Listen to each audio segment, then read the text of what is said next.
Hey, thanks for listening in. I am your host, John Dow, the Boston architect, one half of the Architects of Aesthetics, building a better you. This is the Managing Your Macros podcast. Before we get into it, just a quick announcement. The other half of the Architects of Aesthetics, Chase Irwin, the Little Rock architect. His mom, Christy Irwin, is a huge advocate for foster care and adoption. A lot of people get caught up in the celebrity side of things, adopting kids overseas. It's awesome that kids outside the US can have a chance to have a loving home, but a lot of people don't realize there are thousands of kids in the US who deserve just as much attention and love, and they don't get it. In a way, I think it's easier for dogs and cats to find a home than it is for people. I love cats. I have a cat. But don't you think there shouldn't be such a big gap in between the two? So her nonprofit, Project Zero, is doing a fundraiser called Walk for the Waiting. All the money raised goes to support children who are waiting. If this is a cause that you're interested in supporting, I'll have a link in the bio. Again, this is the Walk for the Waiting in Arkansas. Okay, quick correction from last time. I mentioned one of my clients wasn't drinking enough water. She said that she only drank 16 ounces of water in a day. I said that's like half a can of Coke. Oopsies! A can of Coke is only 12 ounces, not 32 ounces. I was thinking about those super big beer cans. Apologies for that. But either way, 16 ounces of water is still too little. Now last time, I gave an introduction to intermittent fasting, talking about fasting windows. Focused on the principle of how it can work for a lot of people. By taking away breakfast and restricting the feeding window, you're already probably going to be at a deficit. Today, let's talk about why a lot of people get interested in doing intermittent fasting, because it goes beyond that simple calorie deficit. Most people find out about intermittent fasting. Most people try to do intermittent fasting because of accelerated fat loss. Now let's take a second to break down how your body works. Before, we talked about the macros, how fats help out with joint issues and insulation. Carbs give us energy, and proteins maintain and recover the muscle. Protein also helps out with hunger pangs. A lot of people overestimate how efficient the body is. Now, don't get me wrong, the body is very efficient, but people like to think of the body and the way it works in very black and white type of terms. Let's not even talk about nutrition. Let's talk about working out, for instance. A lot of people focus on the belly. They want to decrease the size there, so they'll do tons of sit-ups, tons of crunches, really honing in on that area. Now, when you work out, you can target areas for muscle growth and development. So yes, by doing all those sit-ups and crunches, you're trying to teach your body that, hey, this section is too weak, I need to make it stronger. But you're not telling your body, hey, there's a lot of fat here. I need to get rid of the fat.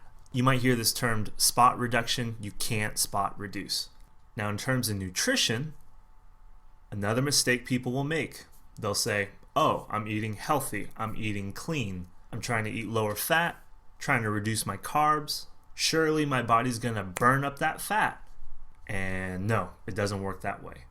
As much as we want our body to burn off fat first, in the hierarchy of things, it just doesn't process that way.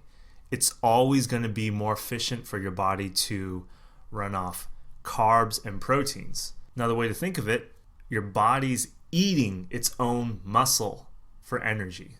It's not some sort of twisted ploy. It's just what works.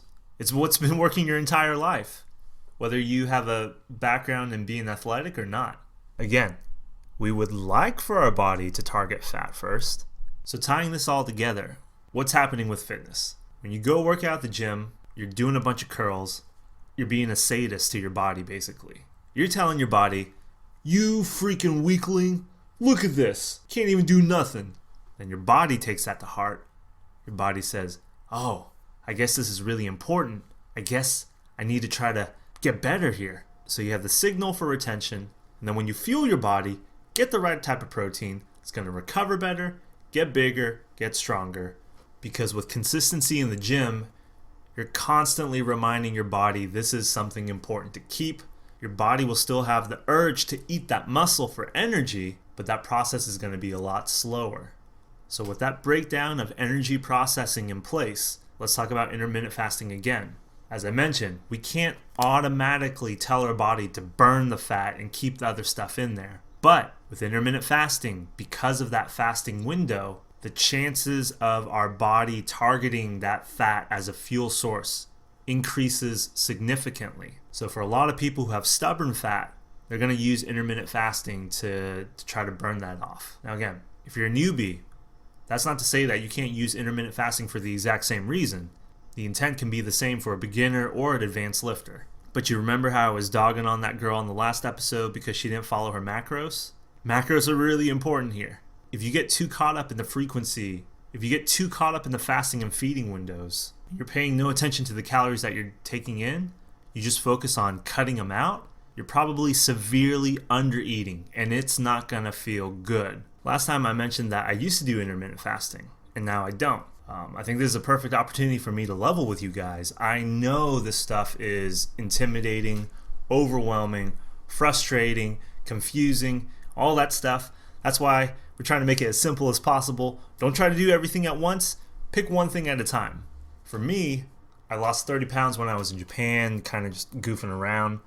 But my first systemic tracked weight cut, first time for me to use macros. I also try to add intermittent fasting into the mix. Probably not a good idea looking back. And yeah, I lost weight. I'll link the pictures. I'll attach some pictures with this episode. But it didn't go so smoothly because for me, the first time tracking, I got overwhelmed with the macros. I mean, the way it goes is, you're getting so concerned about staying in this limit with carbs. When you're watching the carbs, you're eating something that's low carb. Usually it's higher fat. So, oh man, I gotta watch my fats. So you look for something that's low fat. Something that's low fat turns out to be high carb. Lose-lose situation. So then what happens with that frustration, maybe you won't have either option then.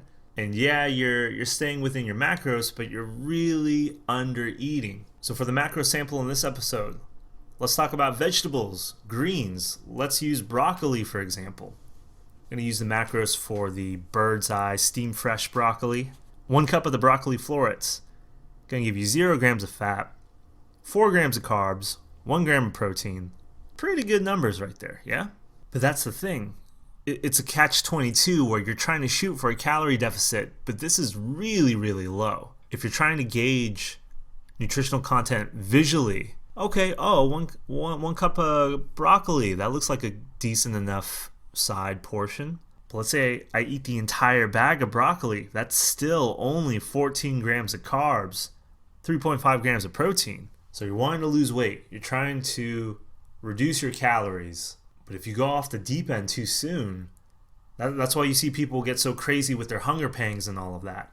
You're going to feel that to an extent, but to have a ton of brain fog, lack of focus, be super hangry and cranky on week 1, that's where you need to take a step back and reevaluate. So that was another thing for me on my first tracked serious cut right there. It could have been the intermittent fasting. It could have been the fact that I didn't have my macros completely in order, but my body temperature dropped. My hands get really, really cold. And that's one of the things that does happen when you're in ketosis. Ketosis being that phase where your body's trying to concentrate on fat loss. But for a lot of other people, their body gets over that really quickly. Then they get re-energized. I felt sluggish. I had that lack of concentration. And that cold body temperature, the cold hands, it kept persisting. I would use intermittent fasting for a couple other cuts, but I haven't messed with it in probably the last 2 years. And that's okay. Again, we want to get away from the idea that there's one perfect diet out there. What works for me might not work for you. What works for you might not work for me. There's no gold standard. I was just reading an article using the language of basically it's pattern recognition, analysis, seeing tendencies, and adjusting to see the effect on those tendencies. All right, that's going to be it for this episode. You got questions, requests, let me know.